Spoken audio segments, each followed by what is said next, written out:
Today is Saturday, April 2nd, 2016, and this is the Bunny Slippers of Evil Job Seekers Call-In Show, presented by Evil Bunny Consulting. I'm your host, Tyrone Griffin, and if it's 3 p.m. and you have on your bunny slippers, you are not looking for a job. Welcome, first-time and returning listeners. In this show, we discuss strategies and tactics of job search, staying motivated, and dealing with career transition. For more tips, resources, daily motivations, and to listen to archive shows, go to the website, bunnyslippersofevil.com. There you also find links to our Facebook page, our Twitter handle, and our YouTube channel. If you are listening live, you can call in with your questions at 347-202-0929. Again, that number is 347-202-0929. And now a word from our sponsors. Evil Bunny Consulting is the job search alternative to expensive outplacement. They give company-sponsored job search workshops as well as the one-on-one job search bootcamp. For more information, go to www.bunnyslippersofevil.com. Resume Edit is the high-quality resume writing company of certified resume writers, starting at $35. You can find them online at resume4edit.com or call 404-860-2473. Be sure to tell them you heard about them on the Bunny Slippers of Evil Job Seekers podcast. Let 3dresumes.net turn your resume into a web page with a customized domain for 12 months for only $30. Help hiring managers and recruiters find you, make your resume available 24/7, and get a professional email address just for your job search. You can see my online resume at tyronegriffin.com, and for more information on how to get your own, go to 3dresumes.net. If you're thinking or about to look for a job in today's world, you will find a new reality in the job search process. The world has changed. Job search today is much more complicated than 5 years ago. Volumes of resumes, more applicant screening systems, depersonalized applications, panel interviews, team hiring, long complicated applications, branding and social media. Yes, the world has changed. But have you? Are you still trying yesterday's approach? Why struggle and miss out on today's opportunities? Career Oyster is here to help. Great coaches, the latest resources, unique strategies personally tailored for your job search. Find out the new reality and how you can prevent costly mistakes. To register for a free 45-minute private session with head coach Howard Caddy, go to careeroyster.com. Find out the facts now. You'll be glad you did. Remember their motto, the world is your oyster, be the pearl. Well, good morning, everybody, and welcome to another week. Sorry I'm doing it so early if anybody's listening live. I have a prayer breakfast this morning, so go on to that. So I was either do it at 8 or do it at some other crazy time. But thank you again for tuning in. Details in the upcoming speaking, I have an upcoming speaking engagement at the Roswell United Methodist Church on April 11th. It was a week from Monday. They're having a job fair, and I'll be the keynote speaker for their dinner conversation. So if anybody's in the area, Roswell, Georgia, April 11th, I think I'm supposed to go in at 6 o'clock p.m., please come on out. Any job seekers out there? The Roswell United Methodist Church program is a very good program called RUMSI, and I encourage you to come out if you are in transition. They do it every second and fourth Monday of the month, I think it is. So it's not every other week because some months have 5 Mondays and it gets all weird. But please come out. I have attended. I am currently off and on a table facilitator.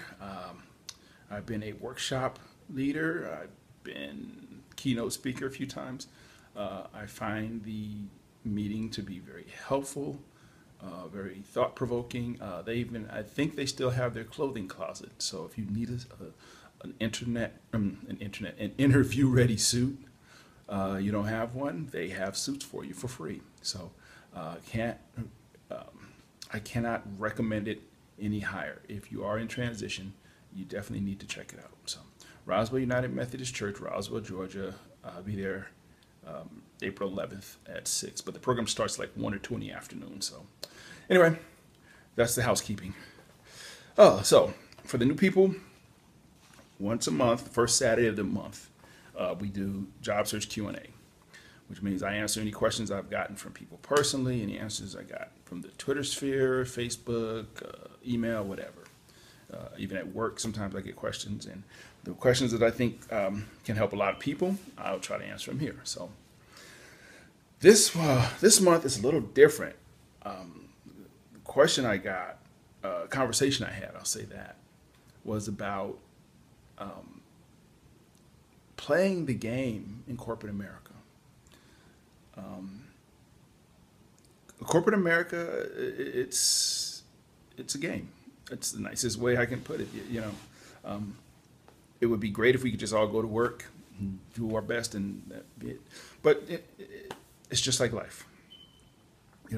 I think one of the challenges, one of the issues we usually have as people, is that we think that those same people who we see every day, that when we see them in a different environment, there'll be different people. You ever have a situation where you know somebody, and then you see them in a different environment, and it blows your mind? Funny, silly, not connected to job search at all. I had a friend who I used to work out with her in the mornings. We used to work out every morning, and I just met her at the gym, so we were always at the same time, so we would always work out. And I saw her with her family at the grocery store, and it's like, I know you, but I can't place you. And then, I recognized her, and I laughed, and she said, well, what's so funny? And I said, well, I didn't want to say it, but you just look different with your clothes on. Anyway, her husband, well, he thought it was funny afterwards, but not. Anyway, so yeah, totally unrelated story. If you're playing a drinking game, take a good guzzle for that one. But anyway, what I want to talk about is corporate America. Millennials, and I don't necessarily like using titles like that to generalize a group of people. My generation, I'm kind of after the baby boomers and before Generation X. We kind of didn't have a name. We really were just those that 10 or 15 years in there. That's us. So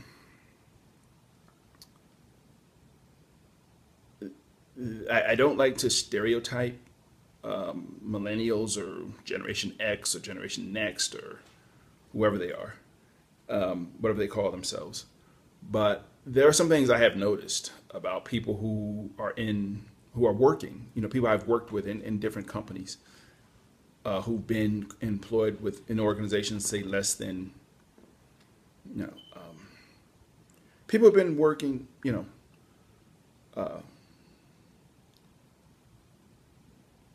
8 to 10 years. Not everybody. There's one guy that I work with, and I think he's about 25. I don't know his name, but this guy comes in every day, and he's sharp. He doesn't wear a suit, but most companies are dress casual, and this guy he's dressed casual. Collared shirt every day, sometimes a blazer. Whereas other people in the company are walking around and seriously in sweat jackets, and it just made me think about it, and because I know other people. It's not just your appearance. It's so many rules of corporate America. I think that people don't think about them until it's like manners. Nobody pays attention unless you don't have them, and just like the rules in corporate America, nobody really thinks about it unless you are breaking the rules. And every company is different. Every culture is different. There's no right or wrong. There's no, yes, this is how corporate America is. This is, there is no, you can have a culture at Google. The culture at Google versus the culture at Fidelity Investments, probably totally different. So take everything, as I always say, take everything I say here with a grain of salt, because it's less about, how can I say, it's less about following the rules that I lay down to the T, and more about being observant. I've probably told this story a couple of times in my current role, one of my coworkers says to me, he says I was a different person the first month I was there versus how I am now. And I've tried to explain to him a few times. The first month I was there, I was just watching.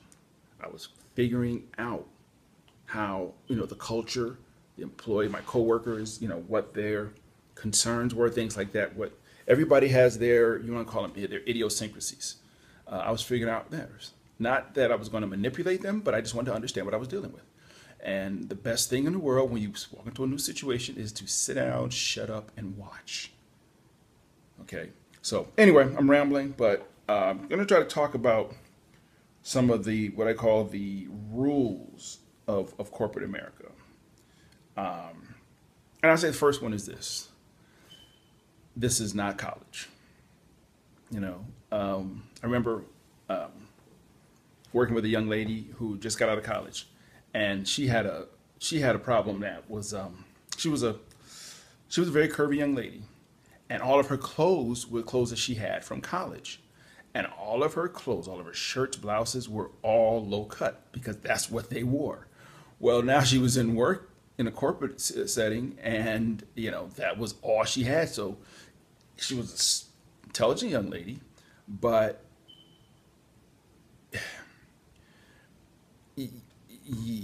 yeah, sorry, with the hands. But this isn't college, people.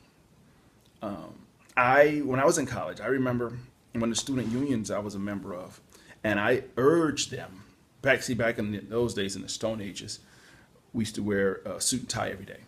And I urged the student union to have all of its senior members, all the seniors at this college, they have a meeting once a month. I said, your members, your seniors should all have to wear a suit and tie for that one meeting.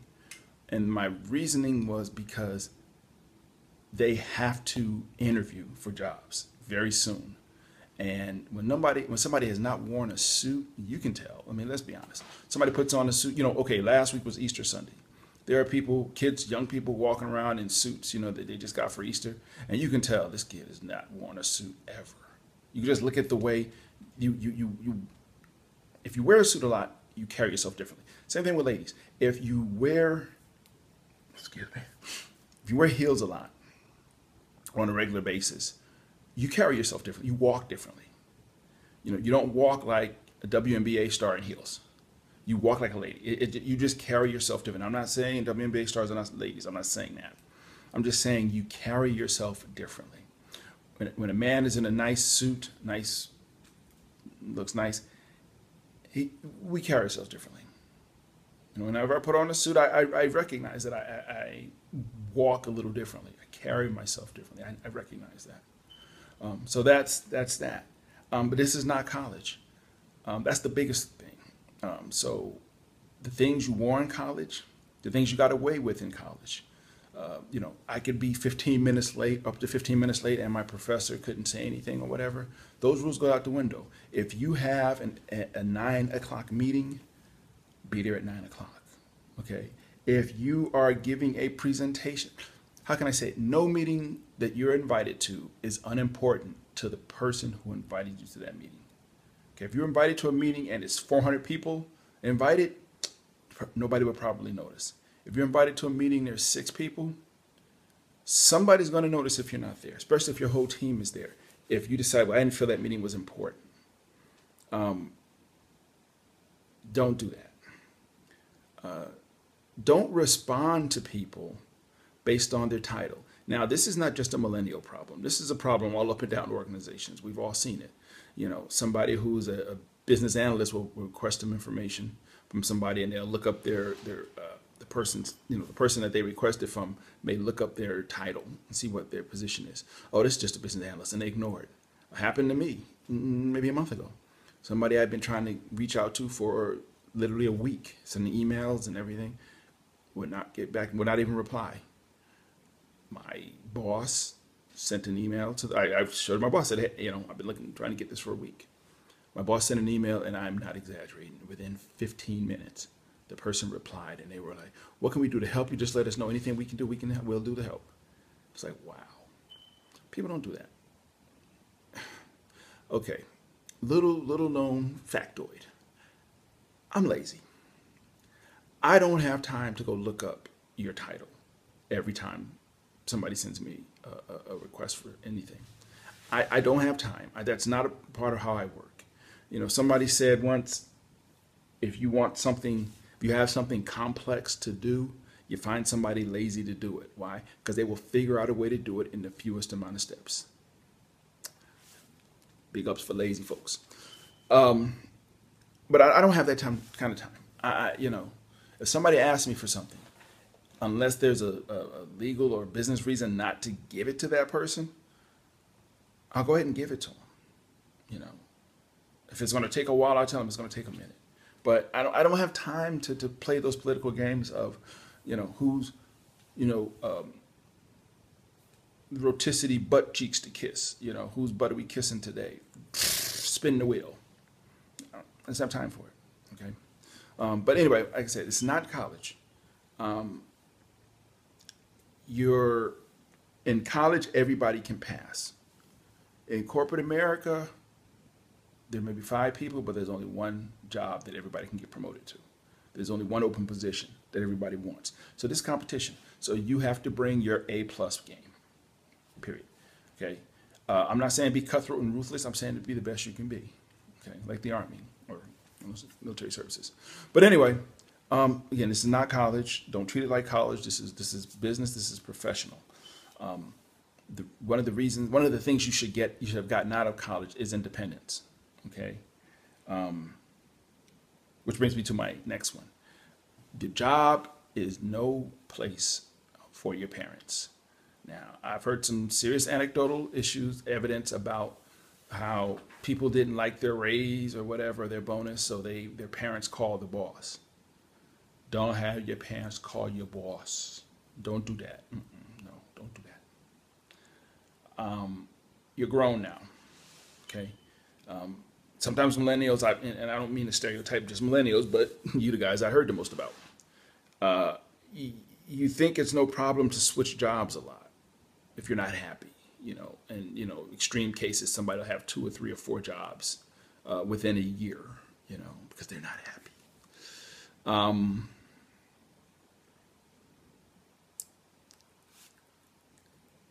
I would encourage you not to do that. Long term, it doesn't look good. Oh, everybody's doing it. Yeah. But if I'm a hiring manager and I see somebody who's flipped around, who's been on 4 jobs in the last 12 months, I'm wondering if I need to invest the time and the money to train this person, given that they have a proclivity for leaving. Look it up. Okay. It's not worth it. Find a job. No job is perfect. Let me say that. No job is perfect. But it's a job. It's not your life. It's 8 hours a day or 9 hours a day. It's your job. Okay?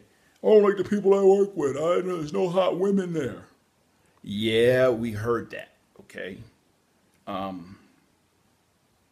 It's a job, people. It's a job. It's not a life. It's a job. I have a saying, I can get along with anybody. I've told my coworkers, if I didn't like any of them, the only way they would know is if they were driving home with me in the car and I was venting. Okay? Never know. Again, go back to that L word I said earlier about being lazy. I don't have time to spend messing around with people, figuring out who to hate, why to hate, when to hate, and how to hate. Somebody burns you on something. Yeah, I got them. Here's the thing. Okay, I drive Atlanta traffic every morning. Okay, an hour and a half each way for 35 miles. Okay, through that speed math. And this is on 5-lane super highways, people. So I'm used to doing 25 and 30 miles an hour on a super highway where the speed limit is 65 or 70. Yeah, so I'm a little twitchy. But anyway, I've learned that some stuff just ain't important. People cut you off. It's like, yeah, okay, whatever. I am not getting a heart attack because you had a bad morning.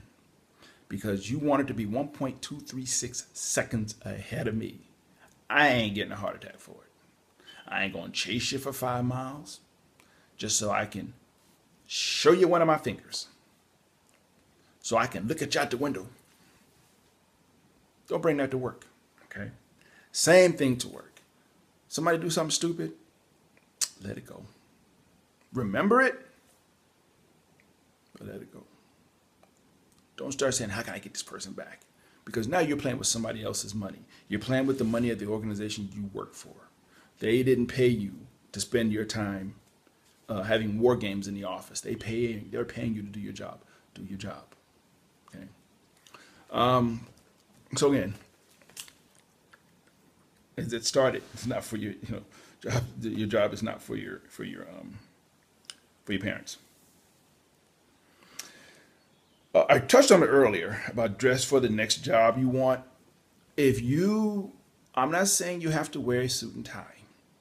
If the job culture says business casual, be business casual.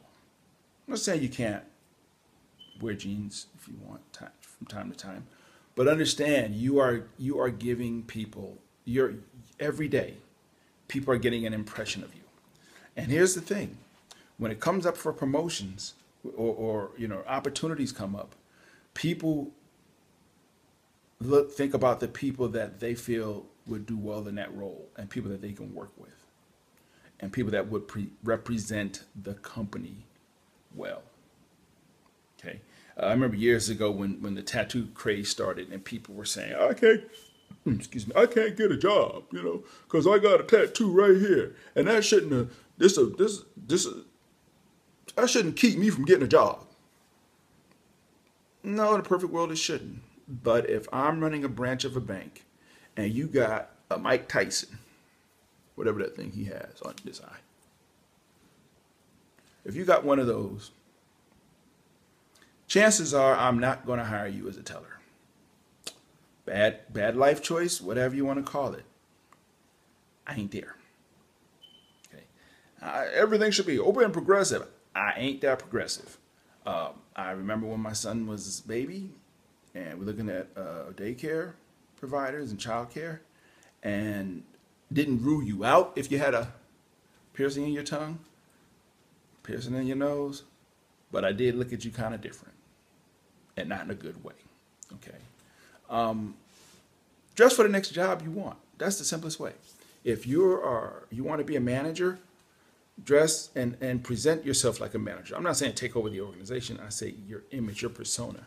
Dress like, so that they can look at you and say, hey, you know what? I could see him as a manager. He fits the role.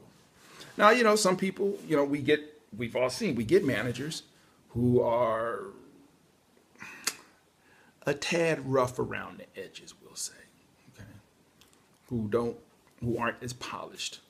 But if you want to get ahead, be better. Be better. Be yourself, but be better than the next person. Let me see. Yeah, I got notes this week. I get, credit for that.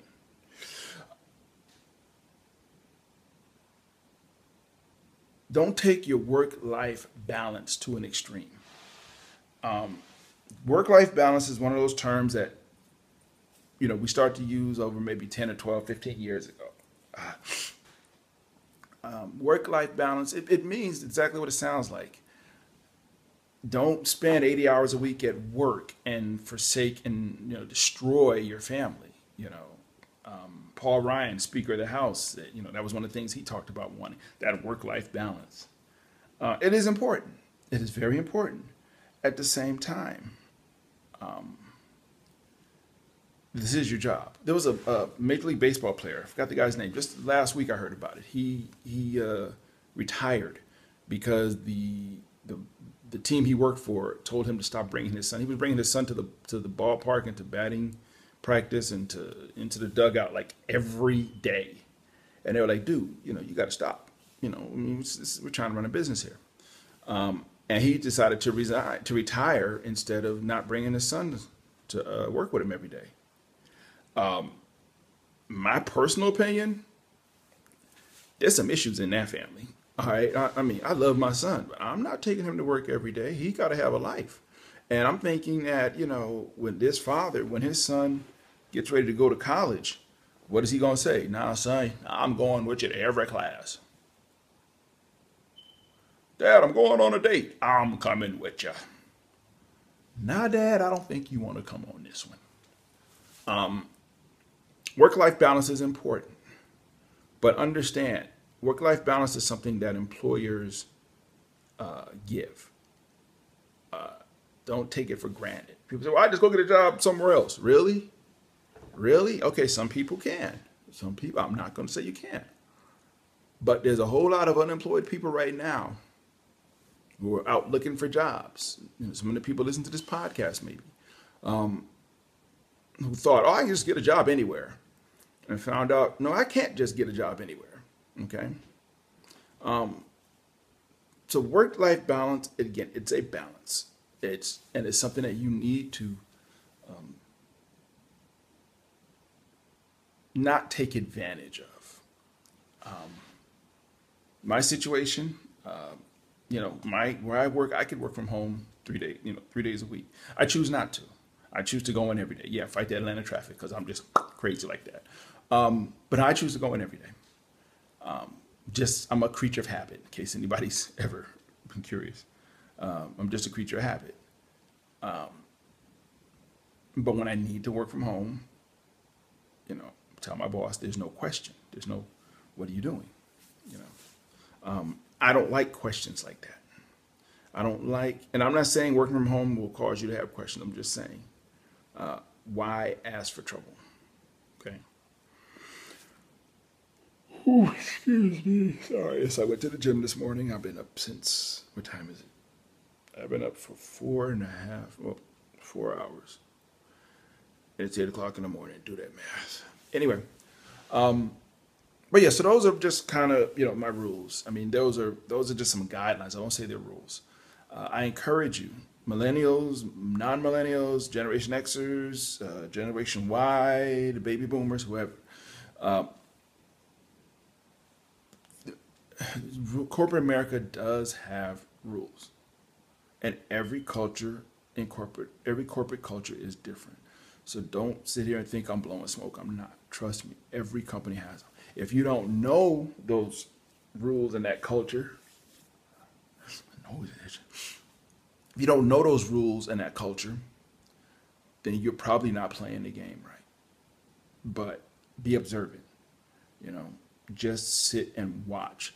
Watch how people interact. Watch how, what's the tone of meetings? What's the tone of emails? What is the tone of face-to-face discussions? What is the tone? Okay, be an asset to your company is what I'm getting at. No matter what, just try to be an asset to your company. And yeah, there may come a time when you have to leave or you want to leave. That time comes, it comes, but don't encourage it.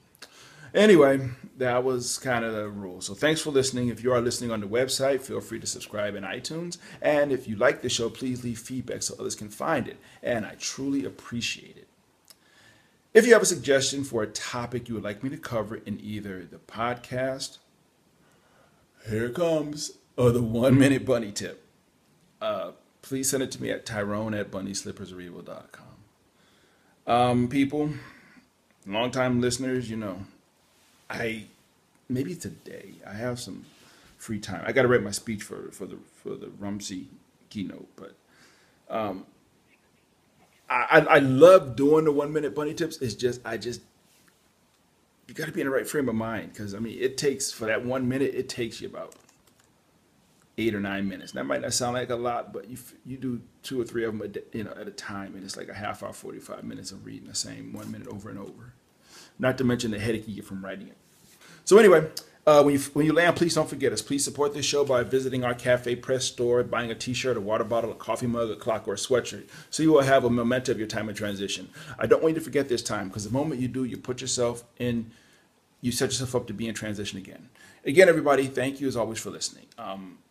So many different rules about corporate America. I'm not going to say I'm an expert, but learn your corporate's culture, and don't be a jerk. Don't be a butthead, okay? Learn your your corporate culture. There's nothing wrong with it. That's the reality of how it is. So with that, everybody, take care. I will see you next week. Have a good day. Take care and bye-bye.